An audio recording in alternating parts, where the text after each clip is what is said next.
नमस्कार, मैं हूं मृत्युंजय कुमार झा और अगले आधे घंटे तक कमोडिटी मार्केट पर सबसे बड़ी कवरेज जारी है। और आज इस बड़ी कवरेज में एक बड़ी खबर होगी जो सबसे पहले हमने आपको दिखाई थी और उस खबर पर मुहर भी लगी है। उस पर हम डिटेल में बात करेंगे और आज बातचीत करने के लिए हमारे साथ मेहमानों का एक बड़ा पैनल जुड़ रहा है। हमारे साथ इस वक्त जुड़े हैं नरेंद्र वाधवा, प्रेसिडेंट हैं CPAI के। हमारे साथ ऋषि नथानी हैं, हेड हैं business development and marketing MCX के। बीरेन वकील हैं पैराडाइम कमोडिटी के। भाविक पटेल हैं ट्रेड बुल्स के। और ब्रजेश मिश्रा हैं हमारे वरिष्ठ सहयोगी। आप सभी का बहुत बहुत स्वागत है। और बुलेटिन की शुरुआत इस वक्त की बड़ी खबर के साथ। खबर ये है, इस खबर को जरा आप गौर से समझिए और इस खबर का मतलब फिर हम आगे समझेंगे। खबर यह है कि कमोडिटी डेरिवेटिव मार्केट में यानी कमोडिटी वायदा बाजार में अब FPI की एंट्री को मंजूरी मिल गई है। FPI मतलब फॉरेन पोर्टफोलियो इन्वेस्टर, हिंदी में से आप विदेशी संस्थागत निवेशक कहते हैं, उनकी एंट्री होगी। ये रास्ता साफ हो गया है। सेबी की बोर्ड मीटिंग में आज इस पर मुहर लग गई है। ये फैसला हो गया है। ये खबर आपको याद होगा, पिछले हफ्ते सबसे पहले हमने आपको दिखाई थी कि आज की बोर्ड बैठक में ये फैसला हो सकता है। ये फैसला हो चुका है। डिटेल खबर बताने के लिए ब्रजेश हमारे साथ जुड़ चुके हैं, जो इस खबर को लगातार फॉलो कर रहे हैं और जिन्होंने इस खबर को सबसे पहले ब्रेक भी किया है। आज भी जब मंजूरी मिली सेबी की तो सबसे पहले ये खबर हमने चलाई, आपको दिखाई। ब्रजेश, बताइए पूरी खबर क्या है। बिल्कुल, पूरी बात यही है कि जैसा कि सेबी की जो कमोडिटी डेरिवेटिव एडवाइजरी कमेटी है, वहाँ से ये प्रपोजल उठा था कि क्या जो फॉरेन पोर्टफोलियो इन्वेस्टर्स हैं उनको कमोडिटी डेरिवेटिव्स में ट्रेड करने की इजाज़त दी जानी चाहिए। तो प्रस्ताव ये काफ़ी साल से चल रहा था, कई साल से पूरा प्रस्ताव चल रहा था, बहुत सारी चर्चा भी हुई। ये शायद पहले आ जाता, लेकिन जैसा कि हमने देखा था बीच में कुछ एग्री कमोडिटीज़ को लेकर के जिस तरह से सेंसिटिविटी बढ़ी थी, तो उस वजह से ये प्रपोजल थोड़ा सा पीछे रह गया, वरना ये पहले भी आ सकता था। तो अब मोटी बात यह है कि जो फॉरेन पोर्टफोलियो इन्वेस्टर्स हैं वो नॉन एग्रीकल्चरल कमोडिटीज़ और नॉन एग्रीकल्चरल बेंचमार्क इंडाइसेस जो हैं उनमें ट्रेडिंग कर पाएंगे। लेकिन कंडीशन ये लगाई गई है कि जो शुरुआत होगी वो उन्हीं से होगी कि जो कैश सेटल्ड कॉन्ट्रैक्ट हैं वहीं पर ये कर पाएंगे, ट्रेडिंग कर पाएंगे। और जो पोजीशन लिमिट है वो भी डिफाइन की गई है। ये कहा गया है कि इंडिविजुअल कैटेगरी में म्यूचुअल फंड की तरह होगा और नॉन इंडिविजुअल कैटेगरी में 20% एट ऑफ उस कमोडिटी का जो भी क्लाइंट लेवल का जो पोजीशन लिमिट होगा वो क्लाइंट लेवल के 20% से तक ही रहेगा। अब कब इसमें क्या एडिशनल रिस्क मैनेजमेंट मेजर्स लेने की ज़रूरत पड़ेगी, ये सब एक वर्किंग ग्रुप बनाया गया है जो सजेस्ट करेगा। कब से ये अमल में आएगा इसको लेकर के सेबी की तरफ से अलग से सर्कुलर आएगा। और जो मौजूदा रास्ता था कि एलिजिबल फॉरेन एंटिटीज़ का, जहां पर आपके लिए एक्चुअल फिजिकल एक्सपोजर लेना ज़रूरी था तभी आप इसमें ट्रेडिंग कर सकते थे, वो रूट अब बंद होगा और बिना एक्चुअल फिजिकल पोजीशन लिए भी फॉरेन पोर्टफोलियो इन्वेस्टर्स इसमें ट्रेडिंग कर पाएंगे। मतलब ये आपको डिटेल में ब्रजेश ने पूरा बता दिया, पूरी कहानी कि किस तरह से मंजूरी मिली है। जो पूरी प्रेस रिलीज है सेबी की, उसका सार आपको ब्रजेश ने डिटेल में समझाया। आप बने रहें ब्रजेश हमारे साथ। अब वाधवा जी, चूंकि आप कमोडिटी ब्रोकर का सबसे बड़ा संगठन है आपका CPAI, आपका पहला कमेंट क्या है? क्या आपको लगता है कि हाँ अब FPI की एंट्री को मंजूरी मिल गई तो वाकई एक बड़ा बदलाव कमोडिटी मार्केट में होगा, मतलब कमोडिटी रिफॉर्म के लिहाज से ये बड़ा कदम है, या आपको लगता है कि ग्राउंड पर अभी आने में बड़ा वक्त लगेगा? धन्यवाद मृत्युंजय जी, ये बहुत खुशी की बात है, बहुत वेलकम मूव है। CPAI कंटिन्यूअस टच में था रेगुलेटर से, मिनिस्ट्री में, कि हमारे को सारे पार्टिसिपेंट, सारे प्रोडक्ट की जरूरत है। और कई सेबी के ऑफिशियल्स कहते थे इस मार्केट को अगर ग्रो करना है तो 3 P's की जरूरत है, जो है पॉलिसी, प्रोडक्ट एंड पार्टिसिपेंट। तो पार्टिसिपेंट्स के अंदर सारे इंस्टीट्यूशनल, म्यूचुअल फंड और जो AIFs हैं सबको अलाउ करा गया था। FPI की एक कमी रह गई थी जो आज पूरी हुई है। तो कंटिन्यूअसली CDAC के अंदर भी डिस्कशन था जिसका मैं पार्ट हूँ। तो ये काफी डिटेल में डिस्कशन हुआ पीछे कि इनको कैसे अलाउ किया जाए, क्या रिस्ट्रिक्शन रखे जाएं। तो मैं बहुत खुश हूँ, ये इकोसिस्टम के लिए बहुत अच्छा है। देखिए, हमने देखा है इक्विटी मार्केट के अंदर FPI जब अलाउ करे तो वो अपनी लिक्विडिटी लेकर आए, मार्केट के अंदर डेप्थ लेकर आए, तो ओपन इंटरेस्ट लेकर आए। वही चीज हम एक्सपेक्ट करते हैं कि कमोडिटी मार्केट के अंदर लिक्विडिटी आएगी। और इक्विटी के अंदर जैसे हमने देखा कॉर्पोरेट गवर्नेंस बढ़ा, ट्रांसपेरेंसी बढ़ी, इक्विटी मार्केट के अंदर, तो यही वाली चीजें कमोडिटी मार्केट के अंदर आएंगी। और जैसे कहते हैं कि लिक्विडिटी ड्राइव्स हायर लिक्विडिटी, तो जब ये पार्टिसिपेट करेंगे एफपीआई और लिक्विडिटी आएगी मार्केट में, और मेरे को खुशी है कि ये मार्केट ग्रो करेगी, जो कि हमारी कोशिश रही है कई सालों से कि सबको, सारे पार्टिसिपेंट्स को इस मार्केट में लाया जाए। आप कह रहे हैं कि लिक्विडिटी बढ़ेगी, और चूंकि ये खबर देखिए, अभी जो ये खबर है कि ये है कि नॉन एग्री कमोडिटी में पहले इसे मंजूरी मिली है। जो नॉन एग्री कमोडिटी होगी उसमें एंट्री होगी एफपीआई की पहले। तो नॉन एग्री कमोडिटी का सबसे बड़ा एक्सचेंज जो इस वक्त है एमसीएक्स, जहां पर गोल्ड, क्रूड, मेटल की बड़ी ट्रेडिंग होती है, उसके हमारे साथ हेड बीडी मार्केटिंग एमसीएक्स के जुड़े हैं ऋषि नथानी साहब। ऋषि जी, बहुत बहुत स्वागत है, आपको बधाई, चूंकि आपके एक्सचेंज के लिए ये खबर ज्यादा अच्छी है क्योंकि आप सबसे बड़ा प्लेयर हैं इसमें। आप जरा बताएं ऋषि जी कि आप लोग कितने तैयार हैं, मतलब आपकी तैयारी किस तरह से है, एफपीआई के स्वागत के लिए आप कितने तैयार हैं इस वक्त? देखिए, हमारा प्लेटफॉर्म रेडी है मृत्युंजय जी। जब जो पार्टिसिपेंट सभी अनुमति देगा और जैसे ही सभी का सर्कुलर निकलेगा, हम तैयार हैं। मार्केट में इसकी बहुत जरूरत थी, बिकॉज हम तो ये चाहेंगे कि और ज्यादा से ज्यादा प्रोडक्ट और पार्टिसिपेंट्स इस मार्केट से जुड़े, क्योंकि जितने लोग आएंगे उतनी लिक्विडिटी बढ़ेगी, और जितना लिक्विडिटी बढ़ेगा उतने मार्केट का डेप्थ इंप्रूव होगा और इम्पैक्ट कॉस्ट कम होगा। अच्छा, कौन सी कमोडिटी का डिजाइन आपका सबसे ज्यादा फिट है अभी एफपीआई के इन्वेस्टमेंट के लिए ऋषि जी? वैसे तो हमारी सारी नॉन एग्री कमोडिटीज एफपीआई के लिए फिट है, बट जैसे सभी ने कहा है कि इनिशियली सिर्फ कैश सेटल प्रोडक्ट्स को अलाउ हुआ जाएगा, तो क्रूड और नेचुरल गैस के प्रोडक्ट हैं, उसके अलावा हमारे इंडेक्स फ्यूचर्स हैं। अच्छा, तो आप करें क्रूड, नेचुरल गैस और इंडेक्स फ्यूचर, यहां पर ज्यादा संभावना आपको दिख रही है। ब्रजेश, एक बात और, क्योंकि शुरुआत जो है कैश सेटलमेंट कॉन्ट्रैक्ट से होगा और अभी नॉन एग्री को अलाउ किया गया है, क्या मतलब, ठीक है अभी बेशक इसके ऊपर कोई फैसला नहीं हुआ है, लेकिन एग्री में भी कोई प्लानिंग है क्या, बेशक लॉन्ग टर्म में या आगे? देखिए, ये जो प्रोडक्ट डिस्कशन था वो ये था कि इनिशियली नॉन एग्री में अलाउ किया जाए और उसके बाद ऐसी एग्री कमोडिटीज में अलाउ किया जाए जहां पर सेंसिटिविटी कम, यानी कि मान लीजिए चावल है या गेहूं है या इस तरह की जिनकी हमारे देश में शायद शॉर्टेज ना पड़े और बहुत ज्यादा कीमतों पर प्रभाव उसका ना पड़े। तो ये बात हुई थी जब वो डिस्कशन पेपर आया था, और जो कमोडिटी डेरिवेटिव एडवाइजरी कमेटी है सेबी की, वहां भी बात हुई थी। लेकिन आज जो प्रेस रिलीज आई है वहां पर कहीं इस तरह की बातचीत अभी नहीं है कि जो एग्री कमोडिटी है, ब्रॉडर एग्री कमोडिटी, वहां पर अलाउ किया जाए। तो हमें उम्मीद करनी चाहिए कि जब सर्कुलर आएगा तब इस पर क्लैरिटी होगी। लेकिन ये रेगुलेटर के दिमाग में ब्रॉड लेवल पे ये चीज थी कि जहां सेंसिटिविटी ना हो उनके बारे में भी सोचा जाए। अच्छा, ये बहुत बहुत महत्वपूर्ण बात है। और सेंसिटिविटी से मतलब ये है कि जो एसेंशियल कमोडिटीज हैं, जहां पर महंगाई को लेकर बहुत ज्यादा चिंता रहती है, ऐसी कमोडिटी को छोड़कर ऐसी कमोडिटी में जहां पर ज्यादा डिमांड सप्लाई को लेकर दिक्कत ना हो, प्राइस फ्लक्चुएशन बहुत ज्यादा ना हो, प्राइस को लेकर कोई चिंता ना हो, वहां पर आगे विचार हो सकता है। लेकिन अब वादबाजी, एक बात बताएं सर, अलाउ तो कर दिया सेबी ने अपनी तरफ से, लेकिन अभी के ग्लोबल मूड माहौल को देखते हुए आपको लगता है कि एफपीआई अभी इंटरेस्ट लेंगे इंडियन कमोडिटी डेरिवेटिव मार्केट में? संजय जी, एफपीआई और कस्टोडियंस का कंटिन्यूअस इंटरेस्ट है और हमारी कंटिन्यूअस उनसे बात होती रही है। इस मार्केट में वो पार्टिसिपेट करना चाहते हैं। अगेन वही पुरानी बात है कि हम सबसे बड़े या इंपोर्टर, एक्सपोर्टर और कंज्यूमर हैं कई कमोडिटीज के अंदर, और ये कमोडिटीज मार्केट, ये 5 ट्रिलियन इकोनॉमी की बात करते हैं, तो 60% हमारा जो है कमोडिटी से आएगा। तो कोई भी, जैसे कहते हैं, you can not ignore India. अगर आपने इंटरनेशनल काम करना है तो एफपीआई इंडिया को इग्नोर नहीं कर सकते, और वो इस कमोडिटी मार्केट में जरूर पार्टिसिपेट करेंगे।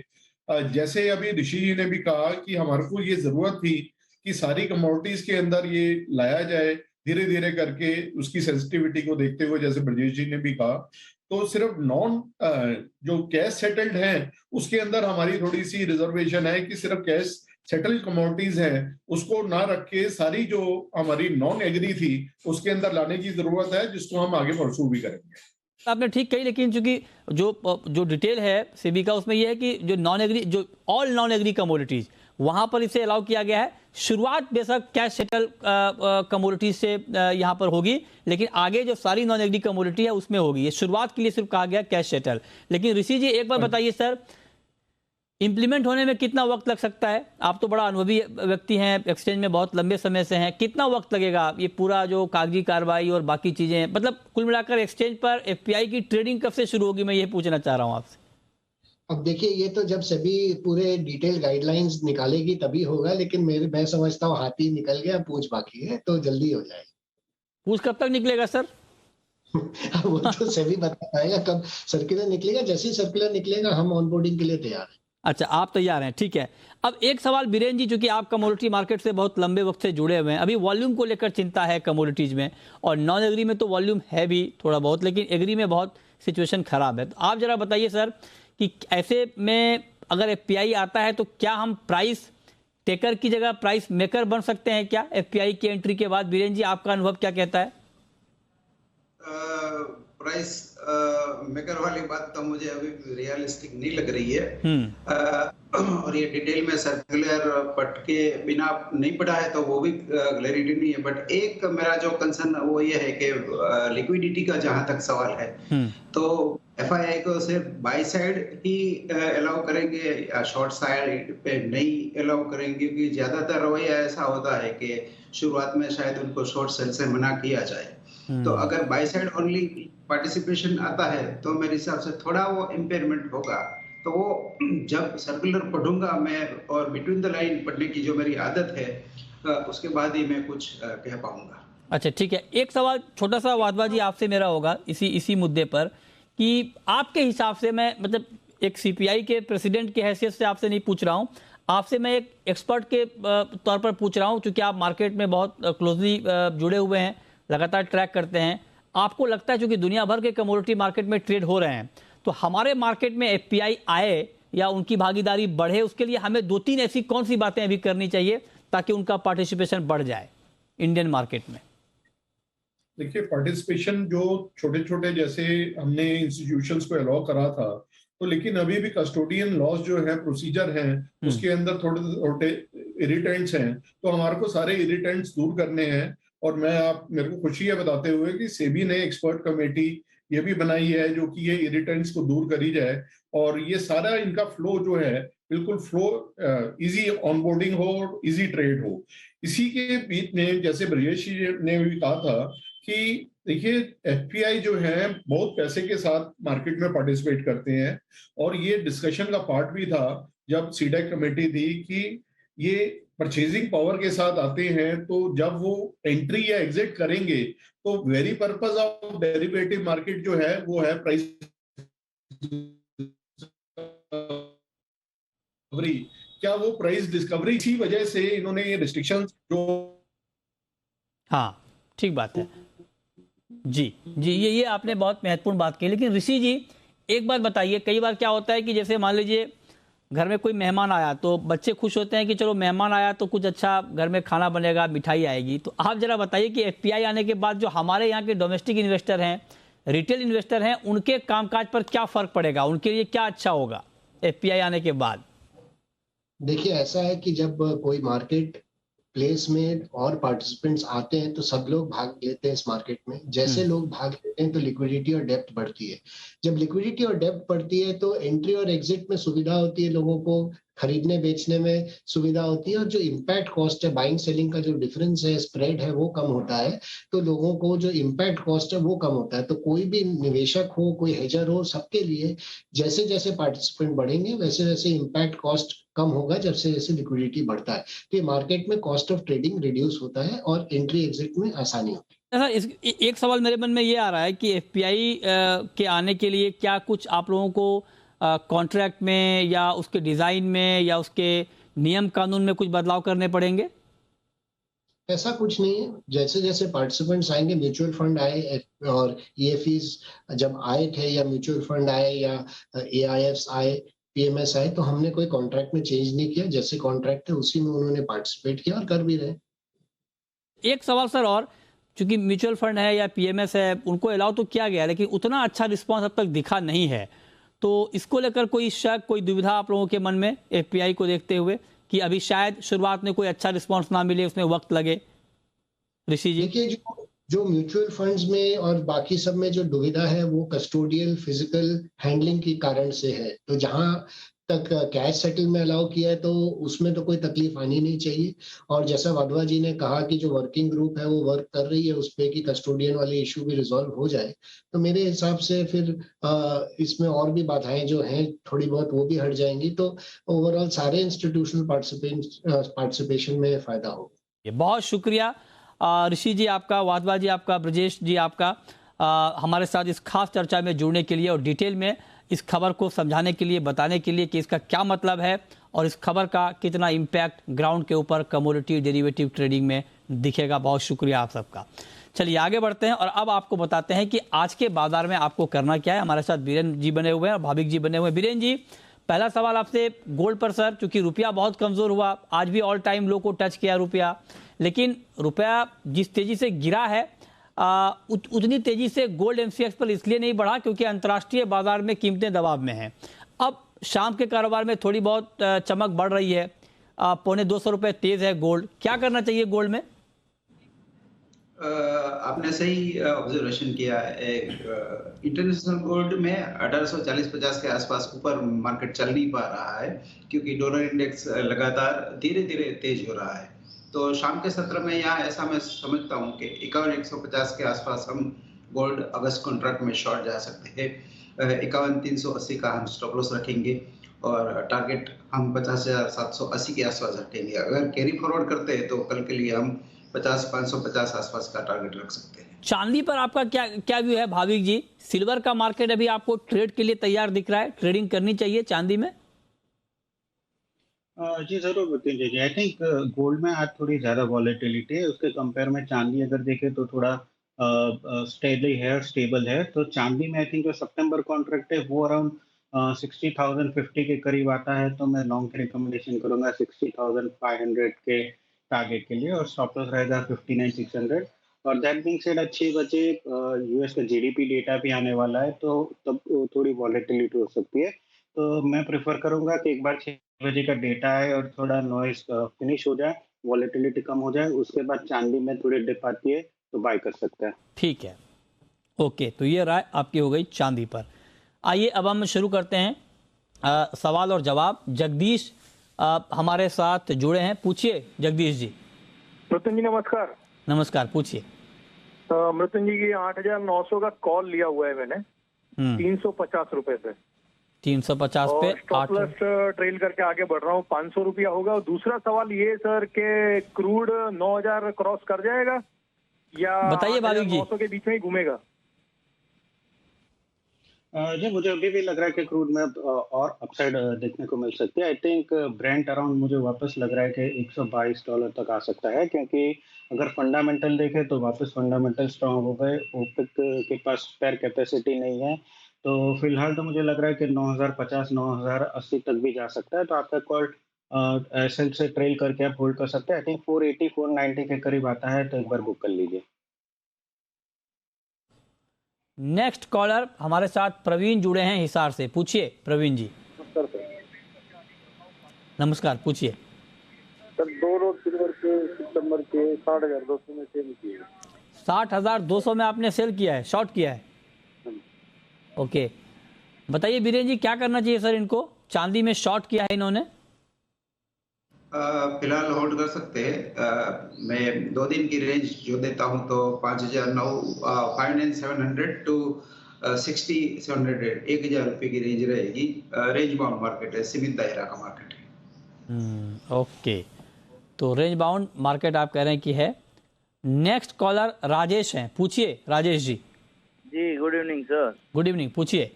मेरा सवाल है सर गुआर सीड और कैस्टर सीड के ऊपर। अच्छा, ग्वार तो और उसका मुझे 6 महीने का आउटलुक चाहिए सर। 6 महीने का आउटलुक? हाँ मेरे पास वो है फंडामेंटल में। ठीक है बीरेन जी, 6 महीने का क्या आउटलुक है सर? फिजिकल का स्टॉक है इनके पास, ग्वार का और कैस्टर का। 6 महीने का आउटलुक ये जानना चाहते हैं, क्या आउटलुक है? फिजिकल स्टॉक है तो हेजिंग बढ़िया रहेगा। दोनों में 1% मंथली रिटर्न ऑलमोस्ट आता है। गवार में भी अगर बुलिश है तो अनहेज रख सकते हैं क्योंकि वो बॉटम पे चल रहा है, बट केस्टर में डिसेंट प्राइस है हेजिंग करने के लिए। आज के हालात ऐसे है कि मैं समझता हूँ 6 दिन से ज्यादा आउटलुक नहीं रखना चाहिए। 6 महीना तो बहुत लंबी बात हो गई। ओके, ठीक है, ये बात ठीक है कि बहुत लंबे वक्त के लिए बड़ा मुश्किल होता है अनुमान लगाना। अच्छा, क्रूड का मार्केट भाविक जी कैसा लग रहा है अभी आपको? कच्चे तेल में कोई ट्रेड इस भाव पर अभी के लिए, शाम के लिए? जी, कच्चे तेल में 2 दिन से अच्छी खासी मूवमेंट हमने देखने को मिल सकी है। तो आई थिंक थोड़ा बहुत डिप आता है अराउंड 80-8900 ऐसे 80 के बीच में, तो मैं ज़्यादा कंफर्टेबल रहूँगा। मेरा टारगेट अभी भी 9050 का है एटलीस्ट इंट्राडे, नहीं तो कल के लिए, और इंट्राडे स्टॉप लॉस रख सकते हैं 8750 का। तो थोड़ा डिप आता है अराउंड 8800 के करीब, तो बाय कर सकते हैं। हितेश जैन है हमारे साथ, पूछिए जैन साहब। जी, वीरेंद्र वकील साहब से सवाल था। 2655 रुपए में cotton seed oil cake by की हुई है, 2800 रुपए तक हो जाएगी क्या सर एक महीने के अंदर? 2655 में आपने बाई किया है? जी, 2800 हो जाएगा एक महीने का? 2800 तक हो जाएगा क्या, बताइए बीरेन जी। मार्केट फिजिकल में और फ्यूचर्स में दोनों में डिस्कनेक्ट काफी है, तो उन्होंने फ्यूचर्स में ही बाई किया है, तो मुझे थोड़ी उसमें कम उम्मीद लगती है क्योंकि दोनों के बीच, फिजिकल और फ्यूचर के बीच काफी फासला है। फिजिकल करीबन 200-250 रुपया महंगा है, प्रीमियम में है, बट वो फ्यूचर्स काफी डिप्रेसिव है, तो मैं फ्यूचर्स में बाइंग प्रेफर नहीं करूंगा। थोड़ा सा बाउंस आए तो एग्जिट कर लेना चाहिए। ठीक है, थोड़ा सा बाउंस आए तो एग्जिट कर लेना चाहिए। अगला सवाल मध्य प्रदेश से आ रहा है, नीरज, पूछिए नीरज जी। सर वीरेंद्र जी से पूछना है, हमने क्रूड स्टार्ट किया है 8830 पे। 8830 पे शॉर्ट किया है आपने? जी सर, क्या करें, बने रहें कि निकल जाएं? बताइए बीरेन जी। 9035 का स्टॉप लॉस रखना चाहिए आपको, 9035 का, और अगर डीप आता है तो आप 8770 के आसपास का पॉइंट रख सकते हो, वहां आप एग्जिट कर सकते हो। ओके, बहुत शुक्रिया बीरेन जी आपका, भाविक जी आपका, जुड़ने के लिए, बताने के लिए कहां पर कमाई के मौके बनेंगे और सवालों के जवाब देने के लिए।